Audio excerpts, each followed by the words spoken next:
사랑하는 형제자매 여러분, 반갑습니다. 깊은 신앙의 지혜를 나누는 이 시간에 함께 해주셔서 진심으로 감사합니다. 오늘 우리는 절망 속에서 희망을 발견하고 평범함 속에서 위대함을 꽃피운 한 영혼의 이야기를 나누고자 합니다. 혹시 삶의 무게에 짓눌려 길을 잃었다고 느끼거나 자신의 나약함 때문에 하느님의 사랑을 받기에는 너무 부족하다고 생각한 적이 있으신가요? 오늘 이야기는 바로 그런 우리 모두를 위한 것입니다. 본격적인 이야기에 앞서 잠시 하느님의 은총을 나누는 시간을 갖고자 합니다. 만약 오늘 이 이야기가 여러분의 마음에 작은 울림이라도 준다면 좋아요와 구독으로 저희에게 힘을 실어주십시오. 여러분의 작은 손길 하나하나가 더 많은 이들에게 하느님의 자비와 사랑의 메시지를 전하는 귀한 도구가 됩니다. 이 채널을 통해 하느님의 축복이 여러분과 가정에 가득하기를 기도합니다. 이제 모든 것의 시작이었던 태초의 정원으로 시간여행을 떠나보겠습니다. 우리는 흔히 아담과 하와가 저지른 가장 큰 죄가 선악과를 따먹은 것이라고 생각합니다. 하지만 문제의 본질은 그 행위 자체보다 그 이후에 일어난 일들에 있습니다. 그들의 진짜 비극은 죄를 지었다는 사실이 아니라 죄를 지은 후 하느님의 자비를 구하지 않았다는 점입니다. 성경은 우리가 회개하고 용서를 구할 때 비로소 하느님 나라에 들어갈 수 있다고 가르칩니다. 그러나 그들은 하느님께 나아가 용서를 구하는 대신 서로를 탓하고 원망했습니다. 아담은 하와를, 하와는 뱀을 탓하며 책임을 떠넘겼습니다. 그들은 서로에게 자비를 베풀지 않았던 것입니다. 그리고 가장 결정적인 실수는 하느님의 무한한 자비를 온전히 신뢰하지 못했다는 것입니다. 그들은 하느님의 사랑의 품으로 달려가는 대신 두려움에 떨며 숨어버렸습니다. 이 세 가지, 즉 A, 하느님께 자비를 청하고 B, 서로에게 자비를 베풀며 C, 하느님의 자비를 온전히 신뢰하는 것. 이것이 바로 복음의 핵심이며 하느님께서 인류에게 끊임없이 전하고자 하셨던 메시지입니다. 성 베네딕토 16세 교황님께서는 하느님의 자비는 복음의 핵이라고 말씀하셨습니다. 이는 자비의 메시지를 거부하는 것은 복음 자체를 거부하는 것과 같다는 의미입니다. 하느님께서는 수세기 동안 수많은 성인과 예언자들을 통해 이 자비의 메시지를 세상에 전하려 하셨지만 완고한 인류는 귀를 기울이지 않았습니다. 마침내 하느님께서는 이 중대한 메시지를 전할 마지막 사도로 세상의 눈으로 보기에는 너무나도 작고 연약한 한 영혼을 선택하셨습니다. 바로 폴란드의 작은 시골 마을에서 태어난 성녀 파우스티나입니다. 화면에서 보시는 이 그림은 우리가 익히 알고 있는 파우스티나 성녀의 모습입니다. 하지만 이 그림은 실제 그녀의 사진을 바탕으로 그려진 것입니다. 이 사진 속의 소박하고 평범한 수녀가 바로 예수님께서 너는 내 마지막 재림을 위해 세상을 준비시켜라 라는 엄청난 사명을 맡기신 인물입니다. 헬레나 코발스카라는 이름으로 1905년 폴란드 시골의 가난한 농가에서 태어난 그녀는 10명의 자녀 중 셋째였습니다. 아버지는 목수였고 가족은 매우 가난했지만 신앙심이 깊었습니다. 집이 너무 가난해서 자매들이 주일 미사에 갈 때 입을 드레스가 단 한 벌뿐이라 한 번에 한 명씩만 미사에 참여할 수 있었다는 일화는 당시의 어려움을 짐작하게 합니다. 이는 어쩌면 전쟁 후 혹독한 가난을 겪으셨던 우리 부모님 세대의 모습을 떠올리게 합니다. 그녀의 역할은 밭에 있는 흙덩이를 잘게 부수는 일이었습니다. 이 작고 평범한 소녀는 7살 때 처음으로 수도 생활에 대한 부르심을 느꼈고 13살 때는 예수님께서 직접 미사 전체의 의미를 설명해 주시는 신비로운 체험을 하기도 했습니다. 그리고 그녀의 나이 19살이 되던 1924년 그녀의 삶을 송두리째 바꾼 사건이 일어납니다. 언니와 함께 무도회에 참석했던 헬레나는 춤을 추던 중 십자가에 못 박혀 고통받는 예수님의 환시를 보게 됩니다. 예수님께서는 그녀에게 물으셨습니다. 내가 너를 언제까지 기다려야 하느냐? 그 순간 헬레나는 자신의 소명이 수도 생활에 있음을 깨닫고 곧장 대성당으로 달려갔습니다. 그리고 그곳에서 바르샤바로 떠나 수도원에 입회하라는 예수님의 말씀을 듣습니다. 그녀는 부모님의 허락도 받지 않은 채 아는 사람 하나 없는 130km 떨어진 바르샤바로 향하는 기차에 몸을 실었습니다.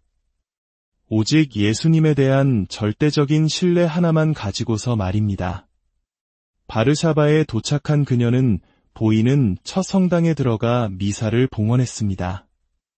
우리가 길을 잃고 두려울 때 가장 먼저 해야 할 일이 바로 이것임을 그녀는 몸소 보여주었습니다. 하지만 여러 수도원의 문을 두드렸지만 가난하고 정규 교육을 거의 받지 못했다는 이유로 번번이 거절당했습니다.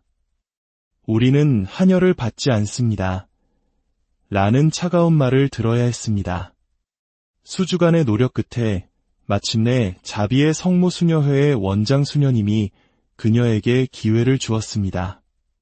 단, 수도복을 살 돈을 스스로 마련해야 한다는 조건이었습니다. 헬레나는 1년 가까이 가정부로 일하며 돈을 모았고 마침내 수녀원에 입회할 수 있었습니다. 그리고 지극히 거룩한 성사의 마리아 파우스티나라는 수도명을 받게 됩니다. 파우스티나는 축복받은 자라는 아름다운 뜻을 지니고 있습니다. 수도원에서의 그녀의 삶은 요리사, 정원사, 문지기 등 가장 평범하고 먼데인한 일들의 연속이었습니다. 겉으로 보기에는 단조롭고 특별할 것 없는 삶이었습니다. 하지만 그녀의 내면 세계는 하느님과의 깊은 일치 속에서 놀라운 신비적 은총으로 가득 차 있었습니다. 예수님께서는 자주 그녀에게 발현하셨는데 때로는 빛과 위엄으로 가득한 자비의 임금으로 때로는 고통받는 십자가의 모습으로 나타나셨습니다. 1931년 2월 22일 그녀의 독방에서 예수님께서는 흰옷을 입고 심장에서부터 붉은 빛과 옅은 빛 두 줄기를 뿜어내는 모습으로 나타나셨습니다. 그리고 당신의 모습을 그리게 하고 그 아래에 예수님, 저는 당신께 의탁합니다. 라는 글을 써넣으라고 명하셨습니다. 이것이 바로 하느님의 자비상본의 시작이었습니다. 또한 예수님께서는 파우스티나 성녀에게 하느님 자비의 메시지를 실천하는데 도움이 될 5가지 새로운 은총의 통로를 알려주셨습니다. 바로 자비의 상본, 자비의 축일, 자비의 시간, 자비의 5단 기도, 그리고 9일 기도입니다. 이 신심 행위들은 우리가 앞서 말한 자비의 ABC, 즉 하느님께 자비를 청하고 이웃에게 자비를 베풀며 하느님께 온전히 신뢰하는 삶을 살도록 돕는 구체적인 도구입니다. 고의 신부였던 미카엘 소포치코 신부님의 권유로 파우스티나는 예수님과의 대화와 신비 체험을 일기에 기록하기 시작했습니다. 이것이 바로 오늘날 전 세계 가톨릭 신자들에게 깊은 영감을 주는 성녀 파우스티나의 일기입니다. 하지만 이 일기를 쓰는 과정은 순탄치 않았습니다. 악마는 교만함을 부추기며 내가 뭐라고 이런 것을 쓰느냐고 속삭였고 그 유혹에 넘어간 파우스티나는 첫 번째 일기초고를 불태워버렸습니다. 소포치코 신부님은 그녀에게 다시 쓸 것을 명했고 그녀는 과거의 기억과 현재의 체험을 오가며 일기를 재구성해야 했습니다. 이 때문에 일기가 연대순으로 정리되어 있지 않아 처음 읽는 이들에게는 다소 혼란스러울 수 있습니다. 파우스티나의 삶은 깊은 고통의 연속이었습니다. 그녀는 결핵으로 육체적 고통을 겪었을 뿐만 아니라 그녀의 신비 체험을 이해하지 못하는 동료 수녀들의 조롱과 오해 속에서 살아야 했습니다. 많은 수녀들은 그녀가 이를 피하기 위해 꾀병을 부린다고 생각했습니다. 하지만 예수님께서는 이 모든 고통을 죄인들의 회개를 위해 당신의 십자가 고통과 결합하여 봉헌하라고 요청하셨습니다. 우리 각자에게도 예수님께서는 당신 십자가의 작은 조각을 나누어지고 가자고 초대하십니다. 어떤 이에게는 작은 가시일 수 있고 어떤 이에게는 십자가의 무거운 들보일 수도 있습니다. 만약 여러분이 지금 큰 고통을 겪고 있다면 그것은 역설적으로 여러분이 예수님께 매우 특별한 영혼이라는 증거일 수 있습니다. 예수님께서는 당신이 사랑하는 영혼에게 더 큰 몫의 십자가를 허락하시기 때문입니다. 파우스티나는 이 고통을 통해 하느님께 대한 신뢰와 순명을 배우며 자신의 사명을 완수할 준비를 해나갔습니다. 그녀는 고통 속에서도 주님, 저를 십자가에서 내려달라고 청하지 않겠습니다. 다만 십자가 위에서 꿋꿋이 견딜 힘을 주시도록 간청합니다. 라고 기도했습니다. 놀랍게도 파우스티나 성녀는 자신이 쓴 일기가 잘못된 번역으로 인해 교황청으로부터 금서 조치를 당했다가 훗날 폴란드 출신의 위대한 교황에 의해 그 금지가 풀리고 자신이 시성되는 것까지 환시로 보았습니다. 그녀는 일기에서 성 베드로께서 요한 바오로 2세 교황님의 귀에 속삭이시는 모습을 보았고 그 직후 교황님께서 하느님의 자비주의를 전 세계 교회의 공식 축일로 선포하셨다고 기록했습니다. 이는 교황님의 측근들조차 예상하지 못했던 놀라운 발표였습니다. 1938년 10월 5일 파우스티나는 33세의 젊은 나이에 결핵으로 선종했습니다. 그녀가 예언했던 끔찍한 전쟁, 즉 제2차 세계대전은 그녀가 죽은 지 1년도 채 되지 않아 폴란드에서 시작되었습니다. 전쟁의 참화 속에서 사람들은 그녀가 전한 하느님 자비의 메시지에서 희망을 찾기 시작했습니다. 한 사제는 이 메시지를 담은 자료들을 목숨을 걸고 시베리아와 일본을 거쳐 미국으로 전했고 이는 전 세계로 하느님의 자비신심이 퍼져나가는 기폭제가 되었습니다. 파우스티나 성녀의 영성은 두 단어로 요약될 수 있습니다. 바로 신뢰와 자비입니다. 예수님께서는 그녀에게 화가가 아닌데 그림을 그리라 하셨고 돈이 없는데 메시지를 전파하라 하셨으며 교황청에 아무런 영향력이 없는데 추기를 제정하라 하셨습니다. 인간적으로는 불가능한 일들이었습니다. 하지만 그녀는 오직 신뢰로서 모든 것을 받아들였습니다. 가톨릭 교회 교리서는 인류의 첫 죄가 바로 창조주에 대한 신뢰가 마음속에서 죽도록 내버려 둔 것에서 시작되었다고 말합니다. 그 이후의 모든 죄 역시 하느님의 선하심에 대한 불신에서 비롯됩니다. 우리는 하느님을 우리의 즐거움을 망치려는 엄격한 규칙 제정자나 언제든 벌을 내릴 준비가 된 분으로 오해하는 경향이 있습니다. 하지만 진정한 하느님의 모습은 우리를 향한 사랑으로 불타오르며 우리를 행복하게 만들고 싶어 하시는 자비로운 아버지의 모습입니다. 우리가 이 사실을 마음 깊이 깨닫는다면 그분께 모든 것을 의탁하는 것이 얼마나 당연한 일인지 알게 될 것입니다. 우리의 이러한 불신과 왜곡된 하느님상을 치유하기 위해 하느님께서는 우리에게 새로운 하와이신 성모 마리아를 어머니로 주셨습니다. 하와의 불신이 죄와 죽음을 가져왔다면 마리아의 온전한 신뢰와 예라는 순명은 구원과 생명을 가져왔습니다. 우리가 두려울 때 어머니에게 달려가듯 우리는 성모님을 통해 하느님 아버지께 더 쉽게 나아갈 수 있습니다. 성모님께서는 우리의 부족함과 비참함을 조용히 당신의 아들 예수님께 가져가시어 그 빈자리를 하느님의 은총으로 채워달라고 전구해 주십니다. 카나의 혼인잔치에서 포도주가 떨어진 것을 가장 먼저 알아차리신 분은 성모님이셨습니다.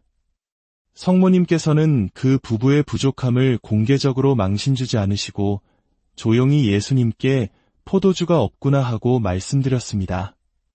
그리고 하인들에게는 무엇이든지 그가 시키는 대로 하여라고 이르셨습니다. 이것이 바로 신뢰입니다. 예수님께서는 파우스티나 성녀에게 말씀하셨습니다. 내 자비의 은총은 오직 하나의 그릇, 바로 신뢰라는 그릇을 통해서만 받을 수 있다. 영혼이 더 많이 신뢰할수록 더 많이 받을 것이다. 우리 삶의 고통과 시련은 하느님께서 우리를 버리셨다는 증거가 아닙니다. 오히려 그것은 우리의 비참함을 깨닫고 하느님의 자비를 더욱 간절히 찾게 하려는 그분의 사랑의 초대입니다. 파우스티나 성녀는 행복의 비결은 자신의 비참함을 항상 인식하는 데 있다고 말했습니다. 우리가 얼마나 나약하고 보잘것없는 존재인지를 깨달을 때 비로소 우리는 하느님의 자비 없이는 단 한순간도 살아갈 수 없음을 인정하게 되기 때문입니다. 예수님께서는 일기에서 이렇게 말씀하십니다.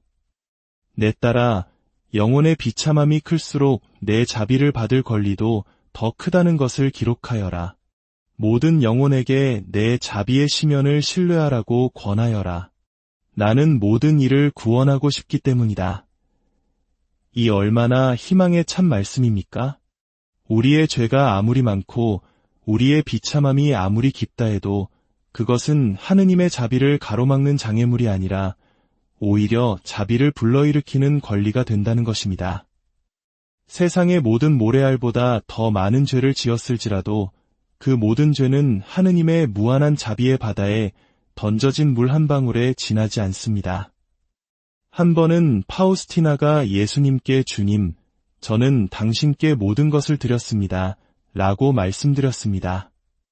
그러자 예수님께서 대답하셨습니다. 아니다. 너는 아직 나에게 한 가지를 주지 않았다. 파우스티나가 무엇인지 묻자 예수님께서는 너의 비참함을 나에게 다오라고 말씀하셨습니다. 우리가 하느님께 드릴 수 있는 가장 큰 선물은 바로 우리의 상처와 약함, 죄와 실패, 즉 우리의 비참함 그 자체를 온전히 내어드리는 것입니다. 주님, 제 힘으로는 아무것도 할 수 없습니다. 이 모든 것을 당신께 맡깁니다. 라고 고백하며 항복할 때 하느님의 능력이 우리 안에서 일하기 시작합니다. 한 성인은 이렇게 말했습니다. 지옥에 간 영혼들 중 그 누구도 죄가 너무 커서 멸망한 것이 아니다. 그들은 신뢰가 너무 작았기 때문에 멸망한 것이다.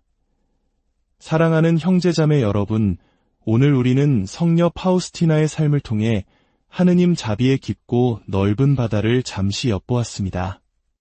그녀의 이야기는 우리에게 한 가지 분명한 진리를 가르쳐줍니다.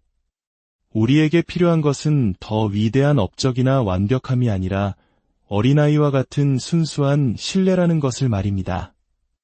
여러분의 삶에 어떤 고통과 어려움이 있더라도 결코 희망을 잃지 마십시오. 여러분의 비참함이야말로 하느님의 무한한 자비를 끌어당기는 가장 강력한 자석입니다.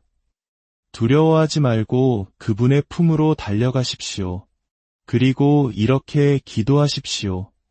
예수님, 저는 당신께 의탁합니다. 이 거룩한 메시지가 여러분의 삶에 깊이 뿌리내려 신뢰와 자비의 열매를 맺기를 기원합니다. 성부와 성자와 성령의 이름으로 여러분 모두에게 하느님의 축복이 함께하기를 빕니다.